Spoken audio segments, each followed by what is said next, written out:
बेटा अब हम एक्सरसाइज 1.3 सॉल्व करेंगे। अभी तक हम देखें कि क्या कहते हैं, जो एक्सरसाइज 1.3 के एग्जाम्पल थे और थ्योरम थे वो सब हम सॉल्व कर चुके हैं। तो अब हम क्वेश्चन नंबर फर्स्ट सॉल्व करेंगे, प्रूव दैट √5 इज इरेशनल। इसके पहले हम देखो एग्जाम्पल में जो आपको बताए थे यहाँ √2 था, सेम उसी तरह ये क्वेश्चन भी सॉल्व होगा। तो हम देखते हैं इसको कैसे सॉल्व करेंगे। पहले यहाँ पे √5 इरेशनल है तो हम इसको रेशनल मानेंगे। Let √5 is a rational number. तो हमारा क्या हो गया, √5 = P/Q। अब क्या कहते हैं, जहाँ पे हमारा P एंड Q क्या है, को प्राइम नंबर है, तो हम लिखेंगे where P and Q are coprime and Q does not equal to 0, जहाँ पे हमारा Q 0 के इक्वल नहीं होगा। तो अभी दोनों साइड जो हम ये इक्वेशन फर्स्ट है इसका क्या कहते हैं, स्क्वायर करेंगे। तो स्क्वायरिंग बोथ साइड VL। तो जब हम इसका स्क्वायर करेंगे तो ये हो जाएगा 5 √5 को होल स्क्वायर P/Q का होल स्क्वायर। तो जब √5 का स्क्वायर करेंगे तो यहाँ हमारा 5 आएगा। तो ये इरेशनल नंबर था, तो यहाँ देखो हमें रेशनल नंबर मिल गया। आपको बताए थे कभी कभी क्या कहते हैं इरेशनल, जब हम इरेशनल नंबर का क्या कहते हैं मल्टीप्लाई करते हैं तो हमें जैसे ये इधर देखो बताते हैं इरेशनल इंटू इरेशनल, तो हमें क्या मिलता है, कभी कभी हमें इरेशनल मिलता है और कभी कभी रेशनल भी मिलता है। आपको ये हम पहले भी बताए थे, तो यहाँ पे वही करना है। तो अब यहाँ हो जाएगा P² / Q²। तो Q को हम इधर ले आएंगे तो हो जाएगा 5Q² = P²। ये हमारा इक्वेशन 2 हो गया। तो यहाँ हमें P² की वैल्यू क्या मिली, 5Q। अब क्या कहते हैं, जो ये हमारा P क्या कहते हैं, इसको हम बताए थे थ्योरम एक बताए थे जहाँ पे हम 100 को डिवाइड करते हैं 2 से, उसी तरह अब इसको लिखेंगे। बेटा हमारा क्या हो जाएगा, P² इज डिविजिबल बाई 5। जब हमारा P² 5 से हो जाएगा तो P भी हमारा 5 से होगा, क्योंकि P is also divisible by 5। अब बेटा हम क्या कहते हैं, ये जो P² है इसको हम कुछ मानेंगे। लेट P = यहाँ पे 5 है तो यहाँ पे हम m मानते हैं कि ये 5m हो गया।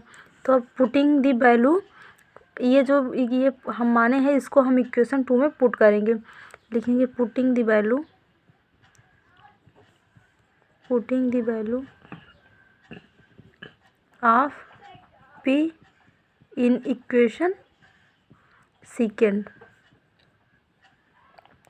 भैया इसको हम इक्वेशन सेकेंड में पुट करेंगे। अब क्या कहते हैं, हम P की वैल्यू क्या कहते हैं इक्वेशन 2 में पुट करेंगे। तो हम ऐसा लिख लेते हैं P² 5Q² है। तो यहाँ पे हम 5 P की जगह पे कितना रखेंगे, 5m का होल स्क्वायर = 5Q²। तो ये हो जाएगा हमारा 25m² = 5Q²। तो अब यहाँ पे हम P की वैल्यू निकाले थे, यहाँ पे हम Q की वैल्यू निकालेंगे। तो 25m², 5 इधर आएगा, यहाँ आ जाएगा हमारा, फिर हो जाएगा बेटा Q²। तो 5 को जब हम डिवाइड करेंगे 25 को 5 से डिवाइड करेंगे तो हमारा 5 आ जाएगा। तो 5m² आ गया, और क्या कहते हैं Q² हो गया। तो यहाँ पे हमें इसको इक्वेशन 3 मान लेते हैं। देखो हमारे यहाँ Q की वैल्यू आ गई इक्वेशन 3 में, और इक्वेशन सेकेंड में हमारे P की वैल्यू है। तो इसको देखो Q² = कितना आया है, 5m²। बेटा पहले हम इसको भी लिख लेना, जैसे यहाँ पे लिखे हम कि P² डिविजिबल बाई 5, उसी तरह यहाँ भी हम लिखेंगे कि क्या कहते हैं Q² इज़ डिविजिबल बाई 5। फिर Q is also divisible by 5। Divisible by 5, तो हमारे ये हो गया। अब इसके बाद देखो जो हमारा इक्वेशन 2 है, 2 इक्वेशन हमारा क्या है, p square equal to 5q square है, और क्या कहते हैं क्यू स्क्वायर हमारा कितना है, क्यू स्क्वायर हमारा कितना है 5m स्क्वायर है। तो अगर हम यहाँ पे इसका HCF निकालेंगे तो हमारा क्या आएगा, दोनों में कौन क्या है 5, तो यही यहाँ पे 5 हो जाएगा। तो अब इसको हम लिखेंगे from equation first and second P and Q having common factor 5, यही लिखा जाएगा। अब टू को हम लिख के बताते हैं, from equation second and third P and Q having common factor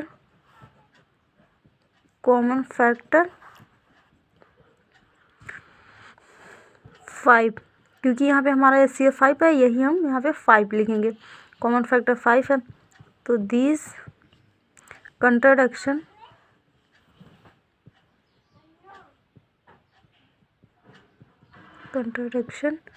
is arises because